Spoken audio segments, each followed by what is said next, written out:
E aí pessoal, tudo bom? Sejam bem-vindos à segunda mesa da iniciativa Crossover número 3. Para quem não me conhece, eu sou o Dr. Bruce do Freak Pop Portal Geek, um dos organizadores do evento. Quem estava aqui da mesa anterior, eu sou o cara que estava na mesa anterior. A pergunta mais difícil do dia. Quem aqui gosta de videogame? Quantas mãos? Quem aqui é fã de PlayStation? Quem aqui é fã de Xbox? Quem aqui acha que PC é a melhor coisa do mundo e videogame nunca vai acompanhar, né? A galera do Master Race.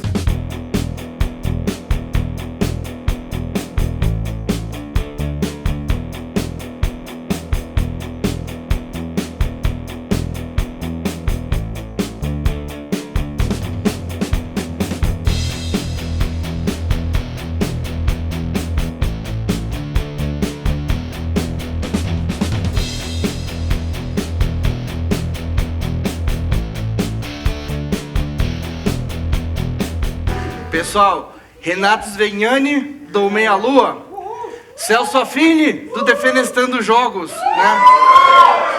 Ele é quase o nosso Antônio Fagundes. Vivi Hortêncio, de uma porrada de site, mas ela tá aqui representando a Freak Pop porque, né? Renato Sasdelli, Galápagos Jogos. Incrível, Guilherme Vertamati, tô vendo a esposa do Guilherme aqui. É a sua mãe ali, Guilherme? Não. Ah, que pena. Não é a minha, mas não. Mas é a mãe de alguém? É a mãe de alguém. Ah, que bom. E Leandro Valina, do Filmes e Games.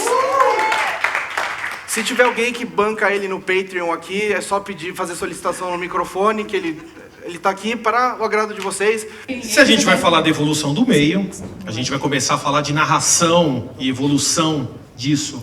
E como começou, né, que na verdade no início a narração era algo bem rasa na parte aí dos games. Praticamente era, jogue o jogo e morra e acabou. Não tem nenhum tipo de narração, não tem nenhum tipo de explicação. Eu acredito que no início, basicamente, tudo começou ali com aquele medo da Guerra Fria. Então a gente tinha jogos como Missile Commando, Space Invaders, que a narração era praticamente nula. Era simplesmente jogar, fazer um score maior e acabou. Não tinha uma explicação, não tinha um herói, não tinha alguém sendo representado. Mais de plano de fundo, mas não que ela não... Exatamente. Ela existia. Existia, mas era rasa, né?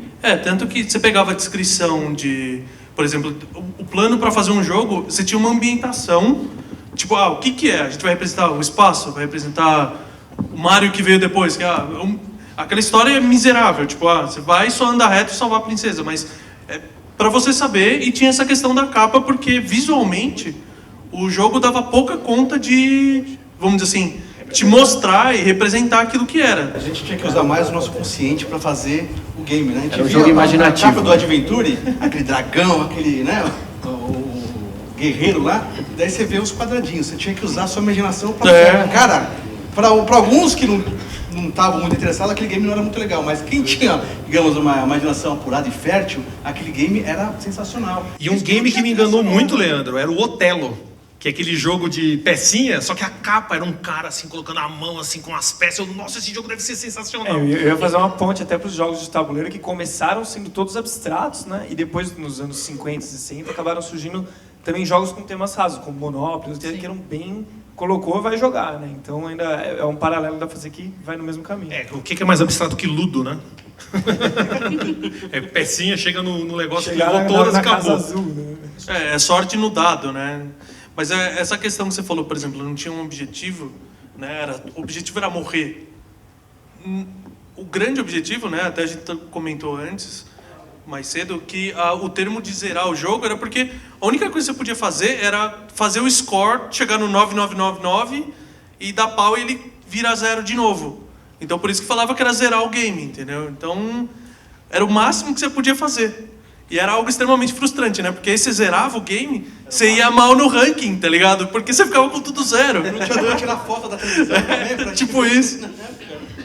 Mas é interessante, depois dessa questão, até a tecnologia proporcionou a melhoria das narrativas e isso é um ponto a se considerar. Você tem aí motion capture, parte da indústria do cinema se interessou, né, e acaba abordando um pouco os jogos. Os jogos acabaram se transformando um pouco num misto aí, tem um quê cinemático agora. E acredito que nos anos 80, 90 que isso começou também. A gente pode lembrar do Mortal Kombat, que foi usada exatamente essa captura do personagem, do ator, e colocado na tela. Ali começou a se criar, ter uma preocupação com as histórias, com a narrativa. Se a gente comparava o Pac-Man, que era um personagem bem carismático. Não, era bem carismático, mas era carismático.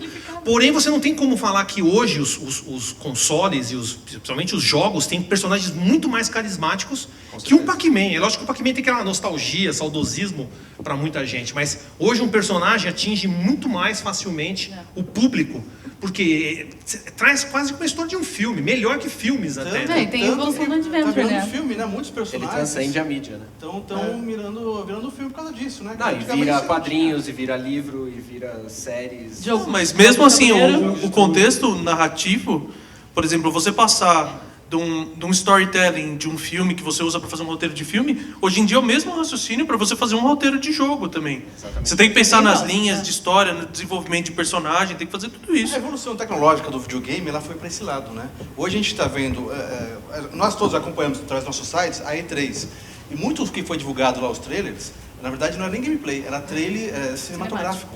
Você entendeu?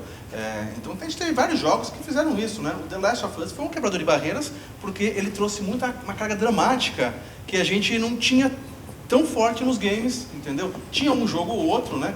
Acho que não tão bem polido, talvez, porque The Last of Us ele Exatamente. consegue concatenar tudo. Né? Ele é ele tem um excelente feedback, ele tem uma excelente linha narrativa, ele tem uma excelente empatia com os personagens, você tem uma representação muito boa, né? Não tem nenhum ali mais fraco ou mais forte por determinado nenhum fator, entendeu? Mas um E detalhe, tem um peso muito interessante. não que eu ache que os jogos sem narrativa não funcionam hoje.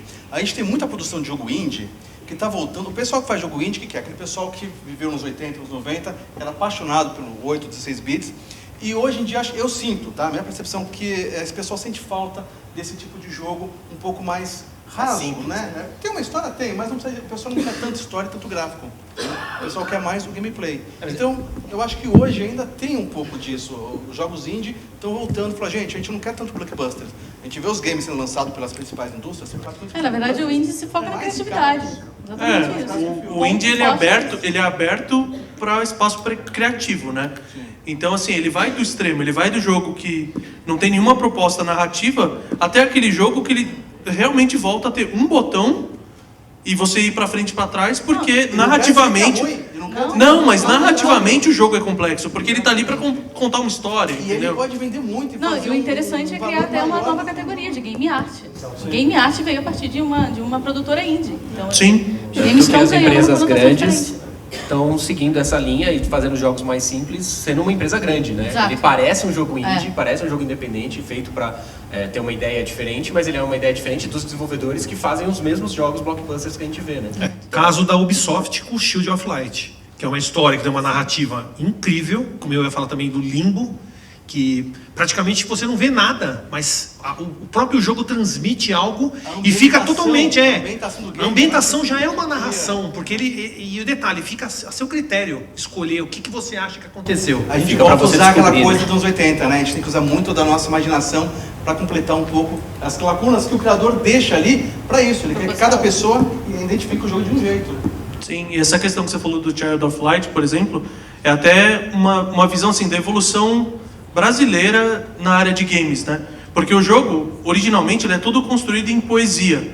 A narrativa é toda falada e é toda em poesia. E quando foi localizado para o Brasil, foi tomado um cuidado, assim, ímpar. Para manter a rima. Para manter as rimas, para manter a sonoridade, ritmo. Então, assim, tá tudo evoluindo para que você tenha a mesma abertura que, por exemplo, a gente tem em cinema hoje, de fazer um cinema mais dramático, um cinema cult, até um blockbuster de filme de ação, de tiro e tudo mais. Você tem essas opções, né? Eu ia falar do cinema que, se você for ver, também essa imersão no tema acabou vindo também no cinema. Você tem óculos 3D hoje, o som cada vez melhor. Sim. Então, nos videogames também a tecnologia permitiu isso, dos temas, fazer as coisas transformar muito mais temática e que faz parte da atividade lúdica também. A atividade lúdica ela tem vários aspectos, desde da parte do brincar até a parte da imersão. Né?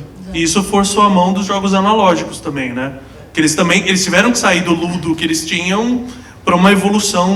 Perfeito, aí começaram a surgir novas ideias, teve que se reinventar da mesma forma que o videogame foi evoluindo também para criar novos ambientes, novas ambientações, novas mecânicas que prendessem a pessoa na atividade, na atividade A lúdica. gente vê a evolução do videogame, até porque antigamente era um brinquedo. Hoje em dia, a gente não pode considerar um videogame como um brinquedo. Até porque é um produto de R$2.000 que não está mais no quarto da criança, está na sala onde estão os pais ali, né?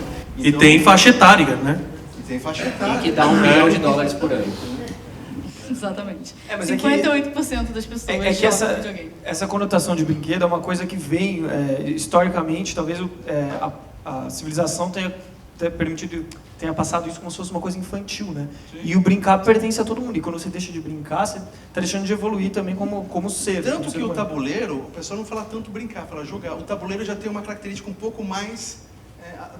Perfeito, mas isso é uma coisa da etimologia da língua, por exemplo. Em inglês é play para os dois casos, né? Sim. Em alemão, o Spiel, em cada língua, a palavra ela tem outras conotações. E isso relaciona também com como nós nos relacionamos com cada um dos jogos, seja ele digital, analógico. Mas no caso eu acho que isso também tem a ver com vamos dizer assim, a parte do mundo que nós vivemos, né?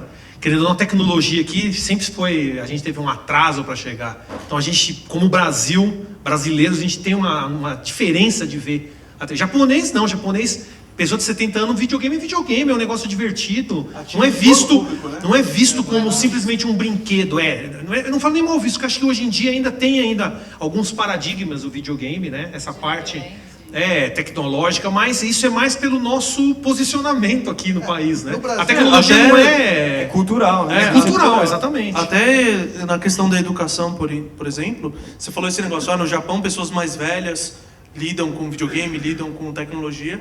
A gente aqui, por exemplo, eu acompanhei umas EJAs que são educação de jovens e adultos, e você vê assim, como é traumático para o professor ter que integrar um tablet na aula dele, porque o professor dá a mesma aula faz 50 anos, e você pede para ele, fala, em vez de escrever na lousa, escreve no tablet, usa esse equipamento interativo, alguma coisa, e essa trava acontece, né? E eu acho que tem a ver com a questão a velocidade com que a tecnologia chega aqui. A velocidade de gente, aprendizado dentro do recurso dos jogos é muito interessante. Minecraft foi para as salas de aula, Civilization está indo para as salas de aula também. Hoje vi uma notícia sobre isso, que o objetivo é ensinar as crianças de forma econômica como funciona uma guerra, como funciona uma economia de um país e como funcionam as nações, de culturas, como é que elas se relacionam através do jogo.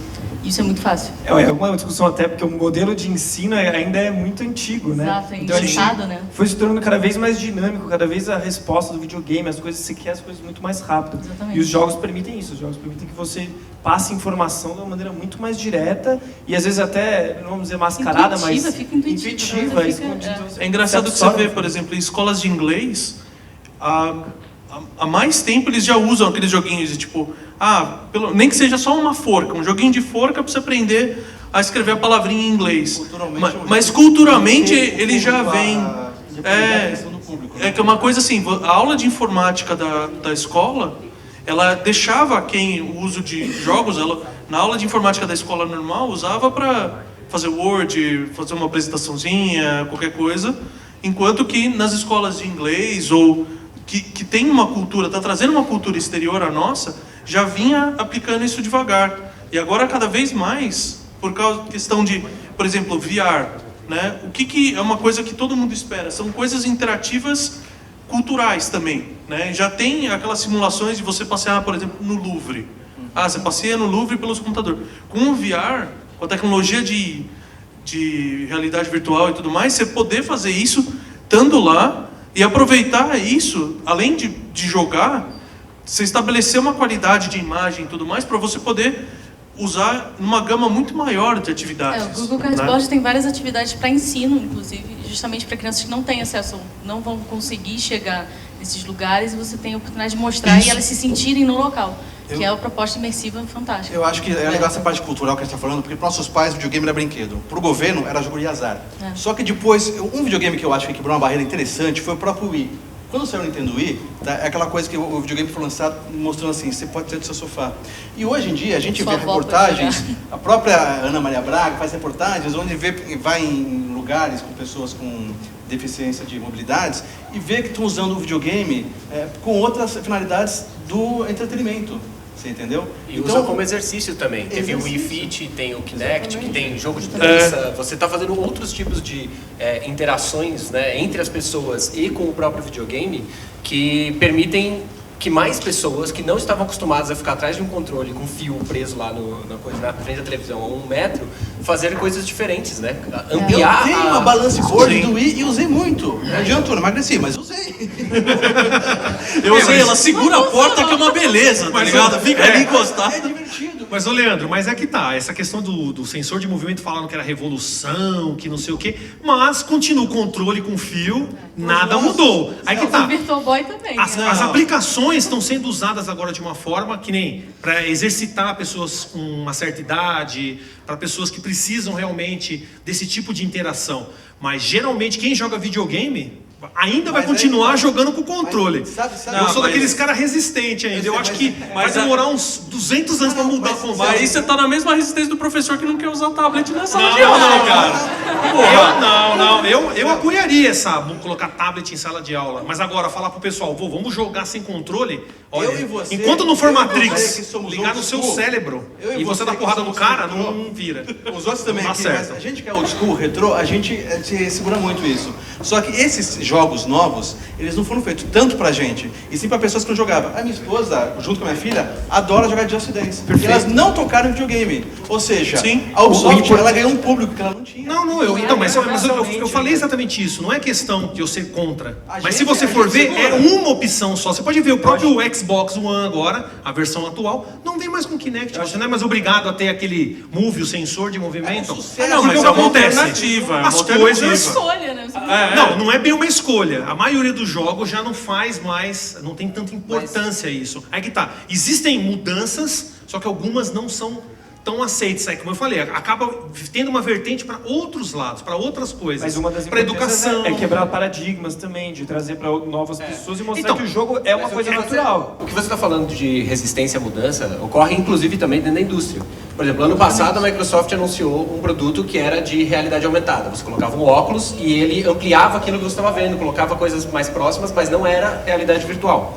Esse ano ela nem mexeu nesse assunto. Por quê? Ela fez um teste e achou que não era o momento, segurou a ideia. Aí o pessoal veio todo com VR. A Microsoft não apresentou VR, ela está esperando. Que era aquele negócio do Sony Minecraft poderia que aparecia ser na Nos anos 80 mesa. lá com o Virtual all in Boy. no VR da Não Sony. tinha tecnologia para alcançar uma qualidade satisfatória que realmente vendesse aquele produto. Então, a resistência à mudança não é só da parte do jogador, mas também é da parte da indústria. A própria indústria tem que sentir o quanto o jogador é resistente. Foi exatamente o que eu tentando falei. E inserir. o bacana é que muitas dessas tecnologias empregadas nos consoles acabam indo para outras coisas que ajudam as pessoas a Mas melhorar o deixa padrão eu de fazer uma vida, pergunta melhorar pra vocês aqui, outros só pra me ter uma detalhes. ideia. Uma Não só a jogatina. Exato. Não é só questão da jogatina. Uma pergunta só. Esse óculos que foi lançado agora da Sony, que é a realidade virtual, a ideia do óculos é ele pegar exatamente esse espaço que os jogos antigos não tinham. Ou seja, ele botar você no mundo, ele te dá a história, uma história mastigada, ele passar totalmente a narrativa do jogo. Tá? Vocês acham que os jogadores antigos, nós jogadores antigos, vamos aceitar esse óculos ou ele foi feito para um público novo? A gente vai aceitar Eu tranquilamente. acho que aceito. Eu acho que assim. O problema dele, A gente não vai ter essa virtual, barreira é com o outro. Celso. Não, aí que tá. Eu já falei. Com o videogame pra mim tem que ter um controle, tem que estar ligado. E se você for ver os jogos, ainda são muito crus. Nada contra, não sou contra tecnologias novas, ao contrário. Mas se você não coloca algo que seja. Só bota lá o cara andando numa montanha russa. Pô, vai na montanha russa de verdade do parque de Mas se diversão. Cara, você acabou de falar Eu que quero no saber começo. ficar voando da Faz minha 20 casa lá. minutos Não, você e os falou cara- que a nave espacial era um bloco que você acreditava que era invasão Não, mas era melhor, da Guerra mas Fria, era melhor. porra. Mas, pô, eu ver lá a navinha do Galag e cai o tiro em mim, eu falo, caramba, mas agora esses a jogos você ideia fica da voando na montanha-russa, nave Celso, lá, acontece exatamente nada. a ideia da montanha-russa é exatamente a pessoa que não consegue ir lá. A Microsoft lançou. Mas então, mas é o que eu falei, baseado no exatamente da Disney. essa evolução que é boa. Tem pessoas que não podem, sabe? Pra eles são. Mas a gente tem não uma é barreira bom. problemática com o VR, que é a gente, como ser humano, tem vários sensores no corpo. A gente tem o tato, a gente tem visão, audição. A gente sente as coisas quando a gente está andando de verdade. Quando a gente está na realidade virtual, a gente está parado, sentado, e o jogador, a sua cabeça está achando que está andando. Então você gera uma confusão interna e que faz as pessoas passarem mal. Saquinhos Enquanto de essa vômitos. barreira não for resolvida, não tem VR. Eles tentaram Mas isso é colocar um evolução nariz virtual. tecnológica. Eles tentaram Exato, colocar mas um a nariz gente virtual também pra tem que- testar, Isso, mas- A gente também tem que entrar nesse assunto. Mas isso começou com óculos 3D também. Tinha gente que Sim. passava mal com óculos 3D e era só um óculos com celofane azul. E Ainda dá dor de cabeça pra alguns. No NES, né? No O NES era organismo celofane, da né? gente, No NES era o próprio celofane. organismo da gente começa a se adaptando a isso. Hoje minha filha vê filmes com óculos 3D e eu falei, naquela época eu não conseguia. Você entendeu? É uma questão adaptativa, claro. Você tem que experimentar várias e várias vezes. Assim como você pegou um joystick diferente na época que você jogava no Nintendinho, você joga nos de hoje, são muito mais. É que a gente Aprimorados. a gente põe umas barreiras a mais, porque a gente está acostumado há 30 anos. É zona de conforto. Mas isso eu acho que é a beleza do videogame, cara. eu concordo, Porque, claro. que nem a gente falou da produção indie. A produção indie, ela vai buscar todo tipo de público. Porque vão continuar saindo jogos assim, pra você jogar num controle físico e tudo mais, quanto vão usar a tecnologia que tem. Entendeu? Complementar, Exatamente. Uma coisa não mata a outra. Pra pessoa que vai ter o contato Eu acho que primeiro pega com o vários VR públicos agora... que não estariam ali caso não tivesse essa nova tecnologia. E pra pessoa que vai ter o contato com o VR, pra você é nostálgico jogar os jogos antigos. Pra ela vai ser novidade, ela vai se deslumbrar com aquilo. A gente passa isso com jogo de tabuleiro. Então, você pega crianças muito novas que não cresceram com os jogos de tabuleiro que nem a gente, e ela só teve contato com o digital, ela olha aquilo, é um deslumbramento, porque é novo pra É um ela. brinquedo. É Volta a ser um brinquedo. Volta a ser, então vai acontecer isso com os jogos indies, que seriam as plataformas mais mais tátil você simples, tiver, né? E a interação, Não, a presença é completamente diferente do que ela já está habituada, que é multiplayer online, ela não está vendo quem tá E jogando não, com não é ela. nem questão Tabuleiro tem de... isso. Tudo acaba sendo complementar. O VR, o console Mas não é nem a antigo, questão novo, de então, simplicidade, o cara. É analógico. a questão de liberdade criativa que eu acho. Que faz sim. o jogo indie, a vantagem dele é ter total liberdade criativa. Você pode criar um jogo... Se você conseguir conceber um jogo que você acha lindo, botar o óculos VR e dar a mesma sensação que daria se tomasse um LSD, por exemplo... Pô, não, mas daria. Vamos em drogas dos jogos. Então, por exemplo, eu nunca usei o LSD, mas eu morro de curiosidade pra saber como é que fica a visão, entendeu? Tá Tem esperando um lançar jogo, tem um jogo do Eu tô PlayStation. esperando lançar um jogo do Não, mas tem um Sea jogo- Skies with Diamond, tá Tem ligado? um jogo no PlayStation que é uma viagem do LSD, cara. Esqueci o nome agora do jogo, mas tem um jogo que o criador fala que é uma viagem. Você joga esse mesmo. Não, Katamari não. Deixa eu pegar um gancho aí. A parte que você falou de usar o VR para saber como que é a sensação de ter uma coisa que você, de uma participação que você não consegue ter. Existe um jogo que, infelizmente esqueci o nome, mas ele faz como se você fosse um jogador e o seu personagem é cego. E o mundo todo vai sendo construído tipo, em distâncias curtíssimas. Tá pelo áudio só. E com muita reação auditiva e tal, e tem algumas cores que vão aparecendo e você vê só a menina andando no meio da rua e tipo, você corre o risco de ser atropelado no meio da rua, várias coisas assim que você consegue sentir como que seria, né, uma emulação ali de como seria ser cego, né? Então esse tipo de inclusão também é interessante para você utilizar a tecnologia. A inclusão interna dentro dos jogos, colocar novos personagens, novos aspectos e personagens que vão trazer novas histórias. Isso também é muito interessante, É né? empatia, que é o mais legal. Você Sim. sentir na pele como é estar no... Também sentir esse na pele jogo quando é um você jogo- é o personagem principal, né? Sim. Esse jogo Mulheres é um jogo não. indie. É um jogo indie esse jogo não? Sim, É indie. Vocês acham que os jogos novos, feitos pelas produtoras, elas estão tudo mais mastigado que a gente não tinha antigamente? Ela não faz a gente pensar? O que? Triple A, você falou? Como assim? Jogos de Jogos produtor. novos. Não estimula a criatividade, Ela não não estimula a estimula... criatividade. Eu acho que ela foca Só o naquele jogo indie público-alvo e eles sabem que a compra certa, eles têm que vender. Então, assim, eu acho Eles que têm que fazer o Call essa of Duty questão pra garantir o do dinheiro pros marketing e da venda atrapalha muito nesse... Por isso os indies têm esse campo. Até porque as produtoras elas gastam muito, então precisa recuperar. É um o jogo grande indie, desafio. 2 pessoas lá no O escritório. investimento Leandro, de cada eu já falei pra 100 de você, já cada- falei em Hangouts, o futuro dos games está na mão dos indies. Esse é o futuro. Vocês viram, eu jogo um monte de jogo indie. Então, mas aí aquele que tá. tcheco lá é sensacional, Não, né, eu amigo? sei, eu vi ontem no seu hangout, mas é que tá, o público não tá ficando mal acostumado, porque se é um jogo feito, aquele Midnight Nine, que eu joguei ontem, tá? E o pessoal falou, pô, mas eu quero um jogo legal, eu sinto que de vez em quando o público precisa de muito gráfico, o pessoal quer um Uncharted 4, quer uma... Mas no caso, mas Mas então, é O isso- jogo indie pode chegar nisso? Mas não tá Chega, Chega. também? lógico, Sim, a gente Sim, tem jogo brasileiro grande desse nível. produtora. sem investimento. Cara, E o que porque acontece? hoje você tem plataformas que nem a Unity, por exemplo, que facilitou muito a produção de jogos.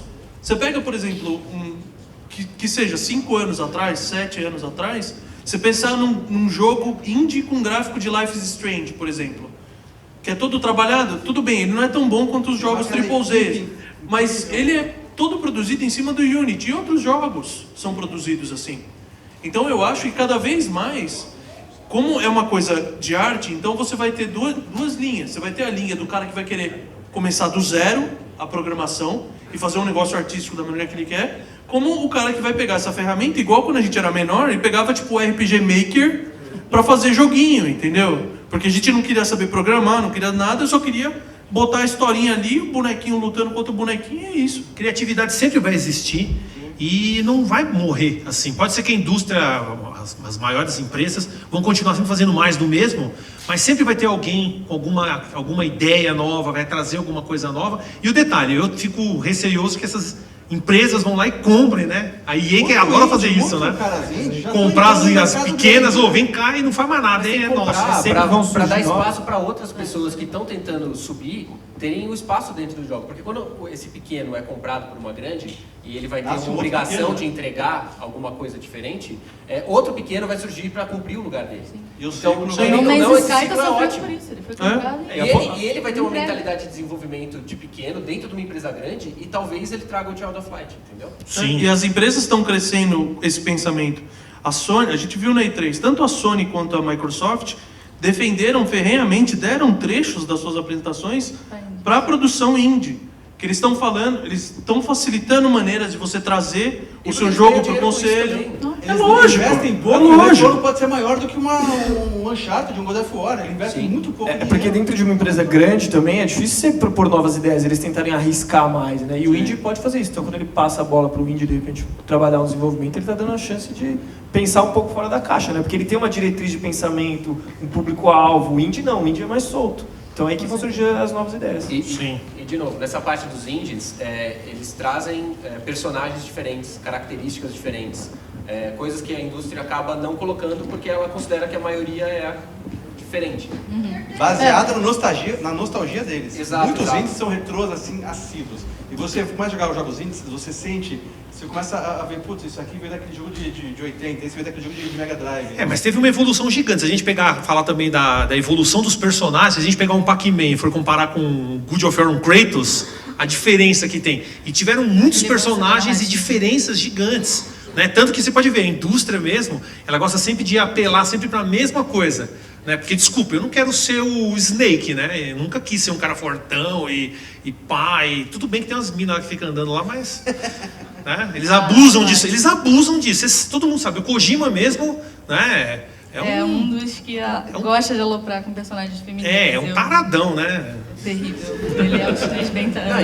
E é legal que a gente sempre teve diversificação assim, dos personagens principais, mas agora a gente tem uma evidência maior por essa necessidade. A representatividade está sendo cada vez mais exigida pelo público. E isso que é interessante. Eles começam a voltar os olhos para o que a galera está pedindo e oferecer isso, porque é importante ser oferecido. Os indies começaram a oferecer isso e aí eles ganharam público. Sim. Colaborativo. Eles chamam a atenção desse ponto. É interessante porque eles abriam espaço para você ter um personagem protagonista que era um alienígena, que era uma criatura completamente diferente, e coisas mundanas, né, que nem tanto em voga personagens femininas, personagens negros, personagens homossexuais, tudo isso não eram utilizados, né? Você podia ter um alienígena de 5 braços, Walking Dead tem, né? O jogo uma Walking mulher. Dead tem, né? O protagonista do jogo, né? Ele é negro. Tem um personagem que é sensacional, feminina, que eu gosto muito, que eu tava lembrando, que rivaliza o Kratos pra mim de pau a pau, que é a personagem do Heaven's Word. Eu acho sensacional. Tudo bem que ela é feminina. É a mesma agora que tá... Ela é bem feminina, mas mesmo assim é uma lutadora exímia. Dá um pena que não cacete de todo continuaram aquele mundo. jogo, né? Fizeram só animação, mas não continuaram o game, cara. Então. E eu achei sensacional. Foi um uso... Eu tava até comentando, né? Será Que que tá muitos... pra vir um jogo novo que é Horizon, alguma coisa assim? Horizon. Horizon, Tem sim. uma pegada dela. Sim, Uma boa pegada. sim. E eu fico lembrando, mas a Ninja Theory, eles produziram esse jogo e eles fizeram um agora com uma personagem feminina que tem problemas, que eles vão representar um problema psicológico. Exatamente. Que é super interessante, né? Você não tinha essa abordagem. Vamos abordar uma neurose que não exista nos jogos. Sim. Vamos abordar um personagem feminino. Você tem o jogo Rust, que são personagens randômicos que geram uma revolta na galera. O jogo é de 2011. Mas é um absurdo, né? Personagem randômico. O não... personagem pra você já é randômico, não foi você que decidiu. Aí que tá. Existe sim uma decisão. As empresas, elas sabem que aquele personagem te representa. Elas não são bobas. Não, claro. Elas sabem, Eles conhecem um mas a decisão é deles, não é Exatamente. sua. A decisão nunca Sempre foi do tentam jogador passar em um fazer falso controle, né? Pra você sentir que você É, faz parte. exatamente. Quando E você é acha nesse que tem o ponto controle, os você tá MMOs imerso. ganhavam espaço, porque você criava um personagem que você queria do jeito que você queria. Né? Exatamente. E- Mas é interessante o MMO apresentar a possibilidade de se construir um personagem totalmente diferente Exato. e livre de gêneros Sim. e sexualidade. Então, E você tinha, por exemplo, você pegava mecânicas, por exemplo, a plataforma do Neverwinter Nights, por exemplo, muitas pessoas passaram, até puxando o gancho do jogo de tabuleiro, passaram um RPG de mesa, não dá pra ficar junto, não dá pra se reunir numa mesa, eles acabaram migrando, usavam a plataforma do Neverwinter Nights para fazer narrativas de RPG e jogava cada um no Skype, controlava o seu personagem, o mestre montava ali, botava o inimigo e funcionava muito bem, né? E nessa linha, você tem toda a parte de jogos que a gente começou com aqueles jogos que eram só texto antigamente, mas que você podia escolher o caminho que você ia e tudo mais, e tá indo para Telltale hoje. Que você tem jogos que tem 5, 6 finais diferentes, porque tudo que você faz aparece lá marcado, tal pessoa vai lembrar que você decidiu isso, tal é uma pessoa vai... possibilidade que só o RPG trazia e hoje eu acho que em nenhum momento a gente vai conseguir apresentar isso nos cinemas. Né?